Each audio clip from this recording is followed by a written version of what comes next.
Hi, good afternoon, everyone. This is Harriet. You're most welcome to our July webinar. We are sorry we were delayed a little bit by about 5 minutes, but we are happy to have you with me this afternoon. I have Nicolás, Class 16 Fellow, who is going to be telling us about the role of unions and collective bargaining in distribution of income.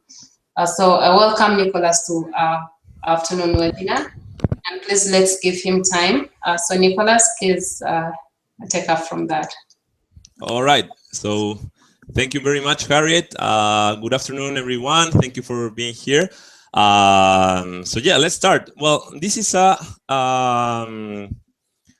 topic that really I'm very passionate about. Well, because this was my master thesis was on economics and the distribution of incomes and the role of collective bargaining.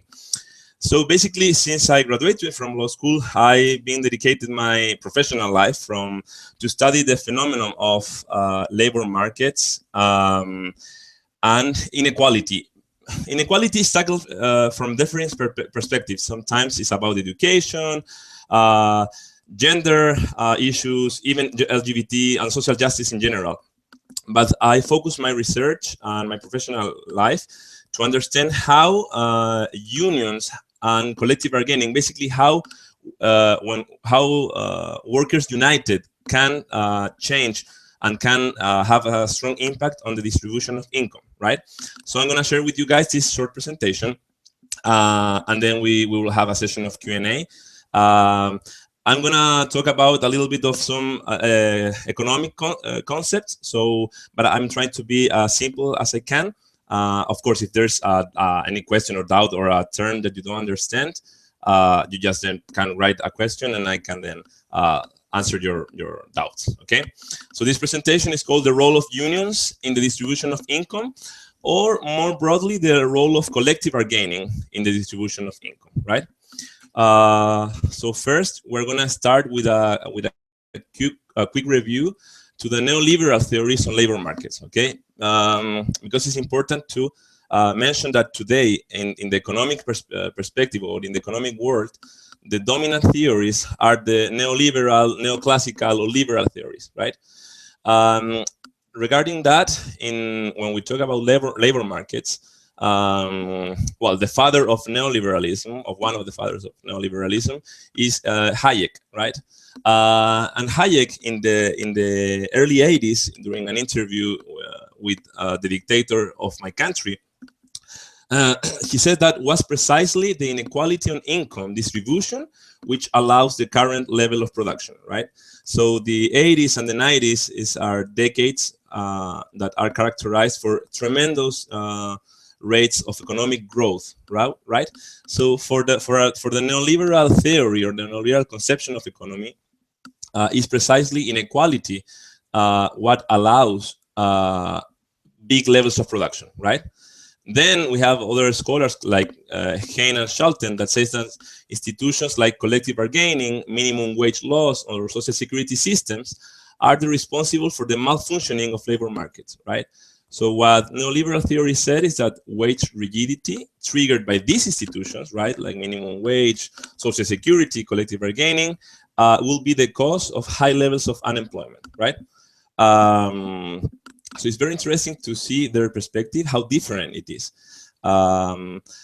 Neoliberal theories or economists are fighting for the deregulation of labor markets, in terms of eliminate minimum wage laws or some social security systems, or even the extension of collective bargaining, because they say that they triggered high rates of unemployment, right?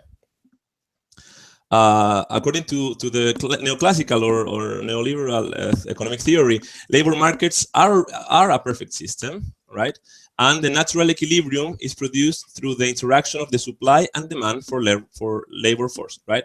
So what in classic economic theories, a market is in balance, is in the perfect balance when there is an equilibrium between supply and demand, right? So what the neoliberal theory says that is that labor markets are already in equilibrium, because it's just the interaction between the supply, that means that workers that they're offering their work, and the demand for labor force from corporations or even the public sector.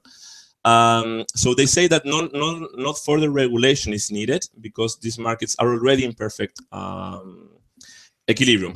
Well, the problem with this is, well, what happened with this conception that, as I was saying, during the 70s, 80s, 90s, and 2000, this was dominant economic theory.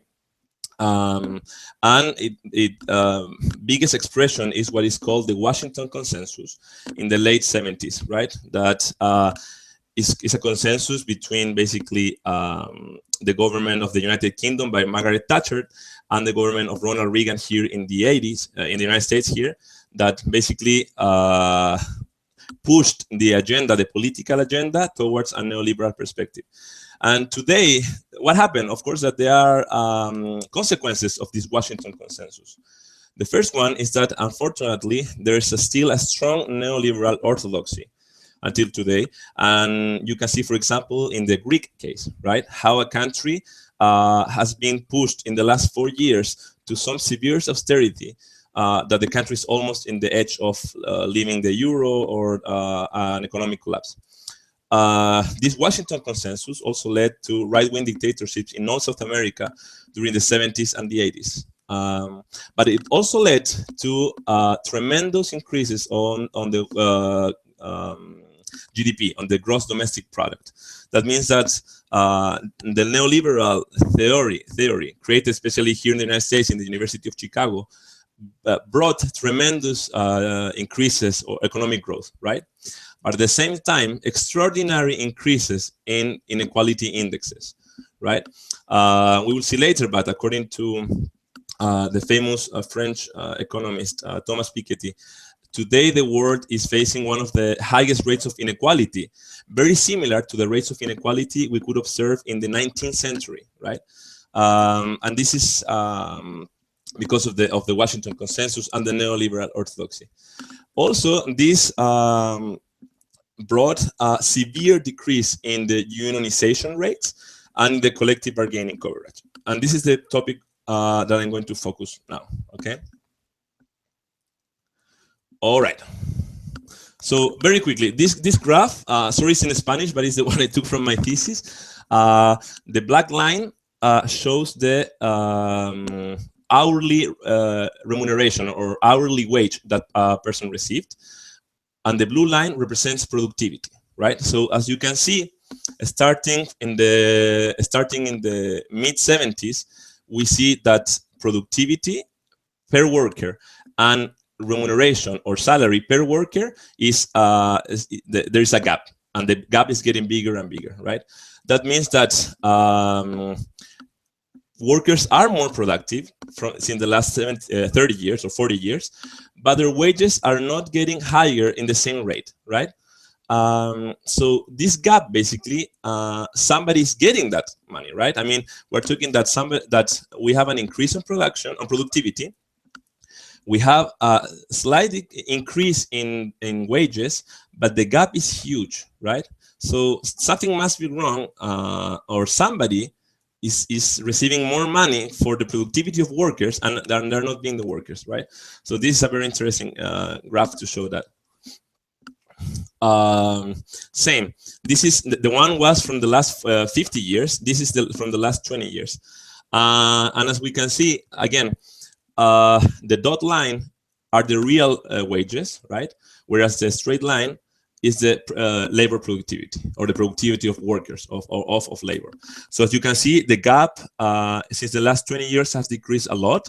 There is an important decrease in the 2009 due to the economic crisis, but after that, since the recuperation after the economic crisis, the gap is getting broader again.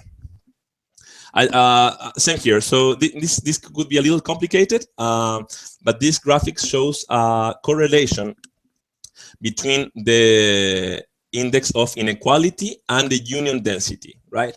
So as we can see, when union density is higher, right, inequality tends to be lower, right? This is just a correlation, but it's important to show the relationship between unions and the number of workers in a country that are part of a union with the indexes of inequality.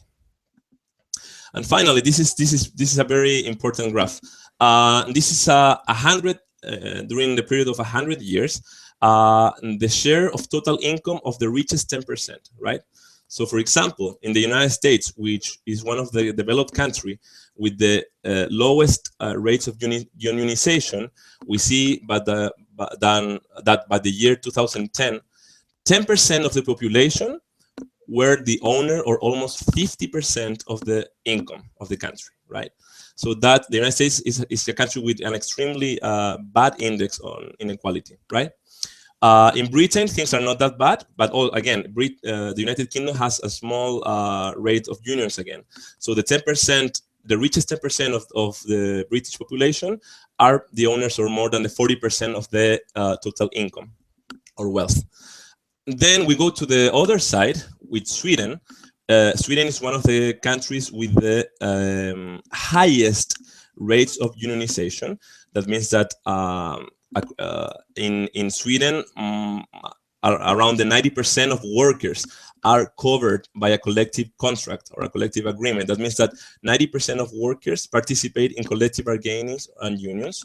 And as you can see, in Sweden, the richest 10% of Swedish people are the owner of less than the 30% of the total income. So that's a country with really good indexes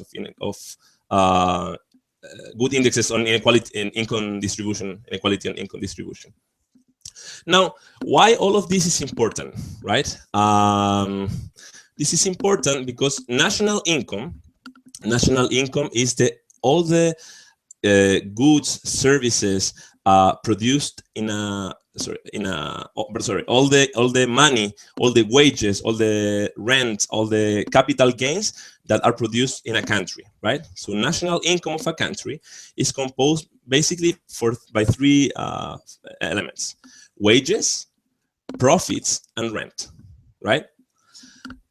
All right, so since national income, since all the money that a country received during a year is composed by wages, profits, and rent, it's very important to determine how labor force is perceiving wages and how the wages that workers perceive are a share, which percentage of share of the national income are, right? This is important because we need to address social justice and we need to address market efficiency, all right? Okay. So, the problem, as I showed you guys before in the graph before, we have been that the gap between productivity and compensation of workers is increasing and increasing, right? So that means that the portion of productivity produced by workers is not being allocated to workers' wages, but is being allocated to capital gains or profits, right? So we have that from the national income, now the biggest part corresponds to capital gains, right? What's wrong with a decrease of the wages as a share of the national income? The problem is that that leads to a decrease in the rates of consumption. All right, because guys, if you think this, most of the people are workers, right? They're not capital owners or they're not corporation owners. Most of the people, like us, we are workers, right? So when wages start to go lower as a share of the national income, there is a decrease in the rates of consumption, right? Because the propensity to consumption derived from workers' wages is much higher than the propensity to consumption derived from capital gains. Let me explain this. So overall, around 80–90% of the salary that a person receives is spent in consumption, right? And consumption means that it makes economy moves, right? People need to produce more to satisfy that demand. The problem is that the propensity to consumption of the capital owners is very low, because the owner of a corporation that receives millions on profits is going to probably save that money, or it's going to invest in it's going to save that money, or it's going to distribute it among the capital owners. I don't know if you're following me. I hope you are.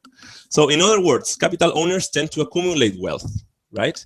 Whereas workers don't. Actually, and this is from another webinar, but it's very interesting, capital owners are accumulating wealth faster than the economic growth rate. Again, this is a fascinating book from Thomas Piketty called The Capital in the 21st Century. I strongly encourage you guys to read it. Basically, it says that the capital owners are accumulating wealth in a higher rate than even the economic growth of our planet, right? That means that it's like a never-ending accumulation of capital that at some point will lead to really, really bad indexes on distribution of income. All right, why is it so important now to pay attention to the role that unions and collective bargaining can play in this panorama of distribution of income? Well, is vital. The collective bargaining as an institution is vital when we are allocating shares of productivity among factors in a more efficient and a fair way. So factors of production, right, are the capital and labor, capital and workers, or capital owners and workers, right? The collective bargaining is the most efficient tool to allocate the productivity to workers rather than to capital owners.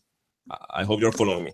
So a strong collective bargaining, a strong coverage on collective bargaining leads to a better distribution of the productivity, right? So we need to shorten the gap that unfortunately since the last 30, 40 years is getting bigger and bigger, right? Actually, there's a fascinating study from the Institute for Labor Studies that concludes that trade unions and collective bargaining play a fundamental role in income redistribution. In this regard, trade unions, historically a key actor in equalizing social conditions, can still contribute to reduce income disparities, and in ways that do not clash with and are actually well adapted to current economic realities, right? Finally, why is it important to reduce inequality? Because some people could say like, inequality is fine, it's okay. Again, actually the neoliberal theory says like inequality is normal, inequality it's even desirable, right? But inequality is not only an ethical issue, right? It's not only unfair. Inequality also hinders economic growth, right? Let's take a look to a 2014 report from OECD. And as you can see, below are the countries that are, some of the countries that are members of the OECD, the Organization for Economic Cooperation and Development. And as you can see, the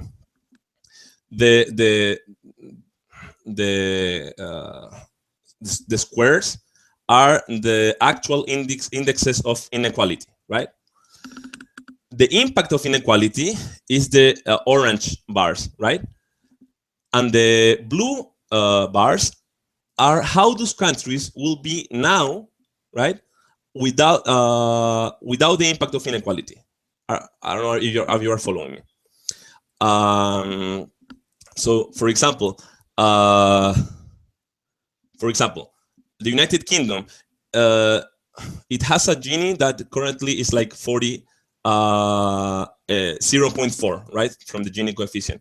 But with that, the impact of inequality makes the United Kingdom 1 point more unequal. That means that it moves the United Kingdom to 50, which is not very, it's a really bad number, right? So, sorry, this is in economic growth. So basically, what I'm saying is that for example, the United Kingdom in the last decade grew in a 40%. Without the index of inequality that has, the United Kingdom could grow in a 50%, right? So reducing inequality is not only a matter of social justice or ethics or moral, but it's also a matter of economics. High rates of inequality, like we see in many countries, translate into a lower economic growth, right? So yeah, I just want to finish with this cartoon that represents so very well how this neoliberal orthodoxy mindset works, right? Basically, this is guy saying raise the minimum wage, and the guy said, yeah, your greed is hurting the economy. But who is really hurting the economy? Unions are asking for bargaining, or workers when they are asking for raise on minimum wages or better social security, or are the unfortunately some of the biggest corporations of our planet that basically are getting too much of the productivity into their own pockets rather to redistribute it through to the workers that make possible to produce that income. So basically, as a conclusion, the vital role of unions, the role of unions is vital distributing income, because it's the most effective tool to allocate the productivity to the workers, and not only to the capital owners, which has been the trend in the last 40 years. All right. So yeah, I think that's the presentation. Yeah. Yeah, we have some questions coming in. Akim has a question. If you could begin responding to the questions. We have about 4 minutes to wind up, but let's use the 4 minutes to take questions and summarize. Are you able to see Akil's question? Yeah. Okay. All right. Yeah, good question, Akil. So these graphs are, some of them are from the OECD, which shows the developed countries.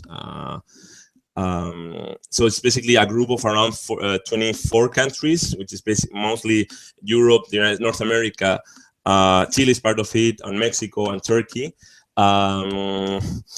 Yeah, so unfortunately, when you're studying collective bargaining, when you're studying income distribution, the data is so there's so much data from Western Europe, for example, that sometimes it's kind of hard to find data from Asia, South Asia.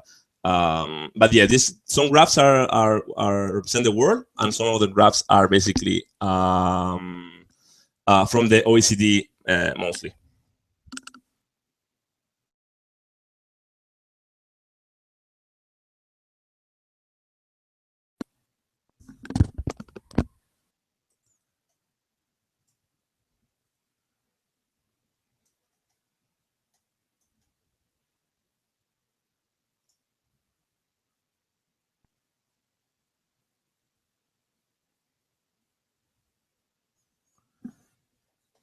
So I don't know if you have more questions. I know that could be a topic that sometimes is kind of hard to follow, but I'm very passionate about it. And there's so many readings that are fascinating, guys, that you could like maybe also follow. I can then send you after. I can send to Harriet some further readings to understand better this, because it's a really interesting, especially that having in mind that the way we create institutions that tend to improve the equality and distribution of income is vital to also create a stable political system, stable societies, reduce poverty, and also I don't know, that also have an impact in all other the issues that we're working or we're passionate about, right? Women's rights, children's rights, because basically the unions and collective bargaining is such a fundamental institution of the economic progress and of a fair economic distribution that is something that we all should have a little bit of knowledge, so we can discuss this also and have like a deeper knowledge on this. So guys, feel free to send me any email or whatever if you want to have more questions, and I will send to Harriet some articles and readings if you are interested in the topic.